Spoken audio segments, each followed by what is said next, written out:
गुहागर तालुक्यातील निर्मल ग्रामपंचायत आबलोली येथे श्री संत जगनाडे महाराज यांची 400वी जयंती उत्साहात साजरी करण्यात आली। यावेळी मान्यवरांच्या हस्ते श्री संत जगनाडे महाराज यांच्या प्रतिमेचे पूजन, दीप प्रज्वलित करून प्रतिमेला पुष्पहार अर्पण करून करण्यात आले। यावेळी निर्मल ग्रामपंचायत आबलोलीचे ग्रामविकास अधिकारी बाबूराव सूर्यवंशी, अमोल पवार यांनी श्री संत जगनाडे महाराज यांच्या कार्याबद्दल मौलिक मार्गदर्शन केले। यावेळी सरपंच वैष्णवी नेटके, तेली समाजोन्नती संघ गुहागर या संघाचे माजी तालुका अध्यक्ष शशिकांत पवार, ग्रामविकास अधिकारी बाबूराव सूर्यवंशी, संदेश कदम, आशा स्वयंसेविका विशाखा कदम, सानिध्य रेपाळ आदी मान्यवर उपस्थित होते।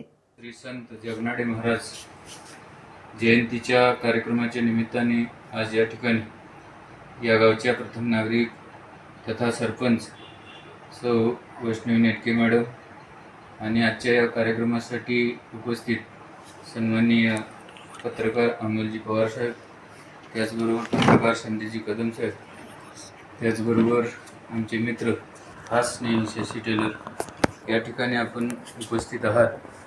आपणा सर्वांचं या संत जगनाडे महाराज जयंतीच्या कार्यक्रमाच्या निमित्तानं प्रथमतः स्वागत करतो।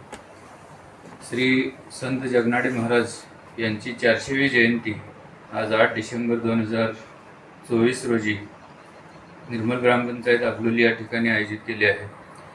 संत जगनाडे महाराज यांच्या कार्याबद्दल मी एवढंच सांगेन, ज्यावेळा तुकाराम महाराजांनी आपल्या गाथा इंद्रायणी नदीमध्ये बुडवल्या होत्या, त्यांचं अपुरं राहिलेलं साहित्य हे पुन्हा लिहिण्याचं काम त्यांनी जगनाडे महाराजांनी केलेलं आहे। एक तेली समाजाचे आराध्य दैवत म्हणून संत जगनाडे महाराज यांचा उल्लेख संपूर्ण देशभर, महाराष्ट्रभर केला जातो। कुठल्याही संतांचे विचार जर आपण निश्चितपणाने समाजामध्ये पेरले तर एक नवा विचार घेऊन आपण संतांच्या विचाराला आहुती देण्याचं काम, त्यांचा विचार पुढे नेण्याचं काम आपण करू शकतो। याच निमित्तानं संत जगनाडे महाराज जयंतीच्या आपणा सर्वांस खूप खूप शुभेच्छा देतो आणि या प्रसंगी थांबतो। जय हिंद, जय महाराष्ट्र।